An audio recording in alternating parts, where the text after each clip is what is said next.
పెట్టుబడులను ఆకర్షించడంపై ఆంధ్రప్రదేశ్ ప్రభుత్వం ప్రత్యేక దృష్టి పెట్టింది. రాష్ట్రంలో ఉద్యోగ కల్పన, పరిశ్రమలు తీసుకురావడం లక్ష్యాలుగా నిర్ణయించింది. సచివాలయంలో స్టేట్ ఇన్వెస్ట్మెంట్ ప్రమోషన్ బోర్డు సమావేశమైంది. ఈ సమావేశంలో 85,000 కోట్ల పెట్టుబడులకు ఆమోదం లభించింది.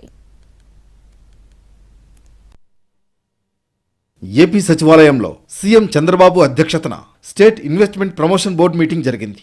ప్రభుత్వం ఏర్పడిన తర్వాత జరిగిన తొలి మీటింగ్లో పెట్టుబడులు, ఒప్పందాలపై చర్చించారు. గడిచిన 5 నెలల్లో వివిధ పెట్టుబడుల ప్రతిపాదనలు, ఒప్పందాలపై సమీక్ష జరిపారు. మొత్తం 10 సంస్థలకు సంబంధించి 85,083 కోట్ల పెట్టుబడులకు ఎస్ఐపిబి ఆమోదం తెలిపింది.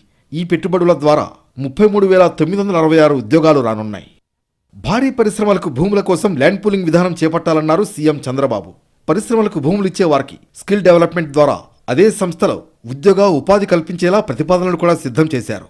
ఇక పరిశ్రమ వర్గాల అవసరాలతో పాటు భూములు ఇచ్చే ప్రజల సంక్షేమం కూడా చూడాల్సి ఉంటుందన్నారు CM Chandrababu. Arcelor Mittal steel ప్లాంట్కు అవసరమైన భూములు సేకరించాలన్నారు. ఇందుకోసం ల్యాండ్ పూలింగ్ విధానాన్ని పాటించాలని సూచించారు. ఆర్సిలార్ మిట్టల్ స్టీల్ ఫ్యాక్టరీ ద్వారా ప్రత్యక్షంగా 61,000 మందికి, పరోక్షంగా లక్షల మందికి ఉపాధి లభిస్తుందని తెలిపారు. ఈ ప్రాజెక్ట్ 4 ఏళ్లలో కార్యరూపం దాల్చేలా చూడాలని మంత్రులకు సూచించారు సీఎం చంద్రబాబు. మొత్తానికి రాష్ట్రంలో పరిశ్రమలు, పెట్టుబడులతో పాటు ఉద్యోగాలు కల్పించడం కూడా ప్రధాన ధ్యేయంగా పెట్టుకుంది ఏపీ ప్రభుత్వం.